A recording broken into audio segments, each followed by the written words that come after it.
Hey y'all, welcome back to Grass and Gas, and today I'm going to be showing you how to change the rear pads and rotors on a 2009 Jeep Wrangler. Alright, we got our lug nuts off, so I'm just going to get the tire and roll it out the way.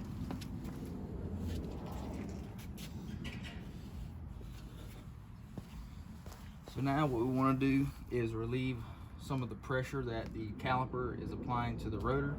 So I'm just going to take this flat blade, stick in this slot right back here in the caliper, and pull back on it to kind of push that piston back in just a little bit.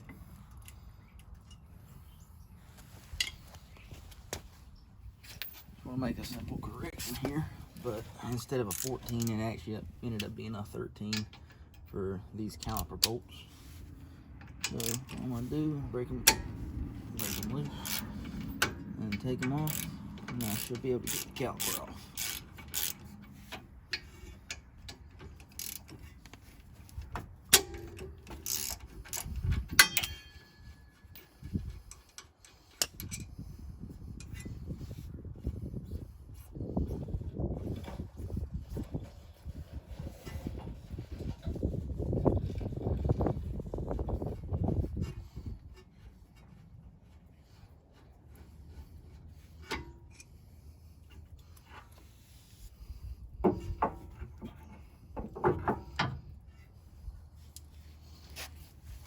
I got one more revision for the tool list. Instead of using a socket for these bolts right back here, I got an 18mm wrench that hopefully I'll be able to break them loose with. And just like that, we're good. Now that we got the bracket off, come up here, pull our rotor off. Then we'll go and grab a new rotor. So when rotors are shipped, they are shipped with some oil on them to keep them from rusting while they are being transported or in storage.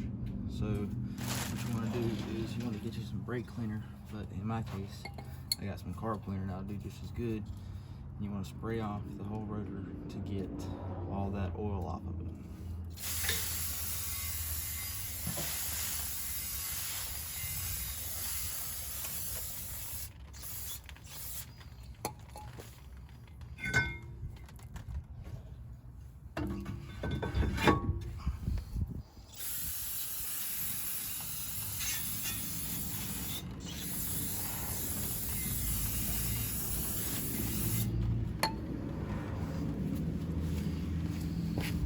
So now that you're starting to go back with everything, now would be a good time to prepare your caliper bracket to be reinstalled on the vehicle.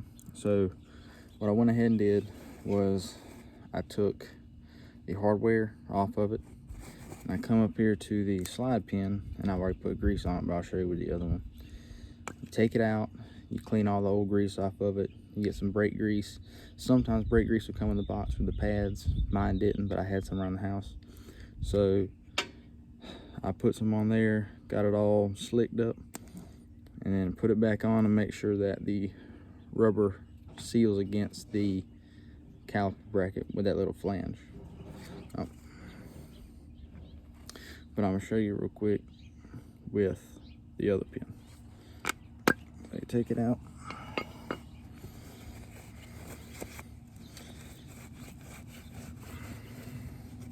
Clean it off.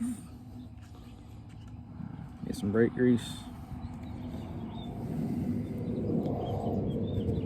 Get it on there. Come back. Snap it back together. You're good to go. So now we're going to reinstall our caliper with our 2 caliper bolts. And I've already taken a wire brush and cleaned them off. Make sure there's nothing in the threads. So we're going to come back up here. If we can get that kind of sitting in the area that we want it. Get our blue Loctite. Put a little bit on the threads. And then we'll go ahead and get one started.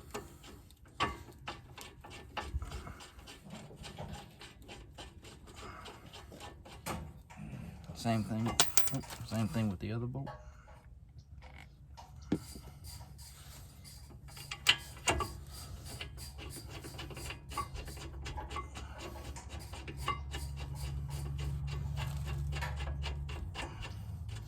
Alright, so I went ahead and torqued down the caliper bolts to about 80 foot-pounds. I didn't have the exact torque spec for it, but I got Loctite on them, so they should be fine.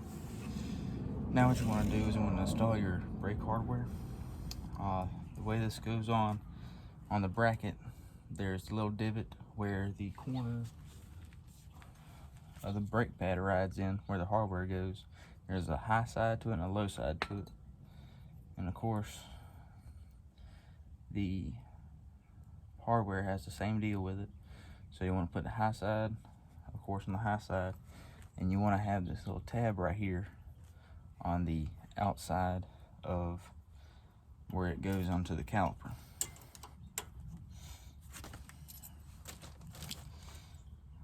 And of course, you're gonna have doubles of each one you need, because you gotta do the other side also.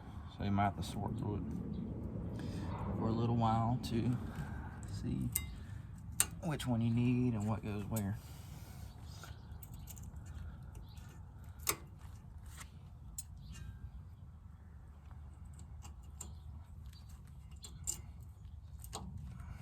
Alright, that should stick in there.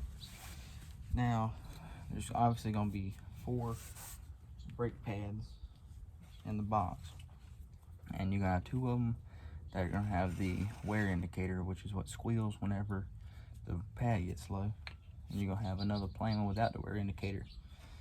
Usually I like to put mine with the wear indicator on the inside and the regular one on the outside. So what we're going to do is we're just going to rub them together.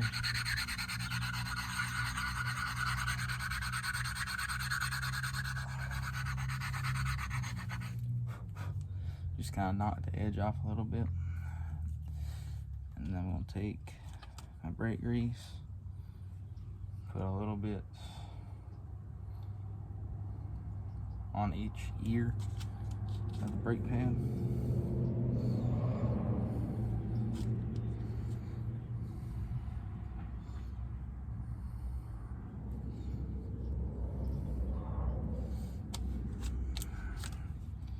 I'll come here and take the regular one. Get each ear into the slot, and you want to gotta make sure your hardware is seated all the way, like that.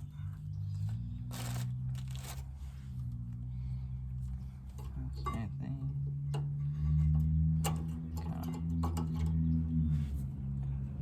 There you go. Get it in there, snap it in there. Rotor will be sitting there just like that. Same thing with the back side.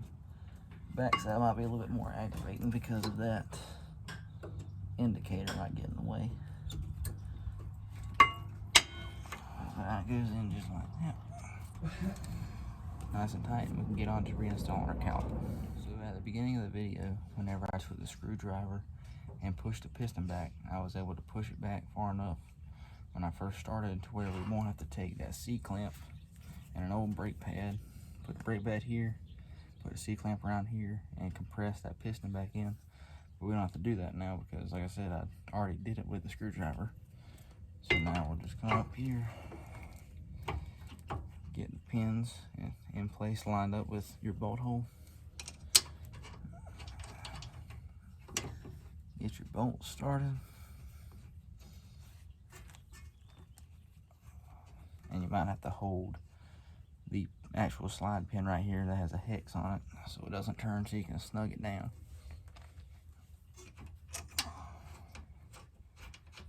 And the same thing with the top.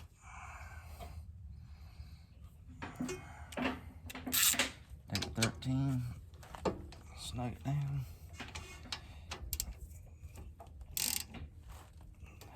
Snug it down. Alright, so now we're going to torque down the caliper slide pin bolts. And like I said, again, I don't have the torque spec, but I would put it at around 25 foot-pounds because you can only go so tight on these bolts. And I already got there, so that's not enough. We'll go 30 this time. There you go.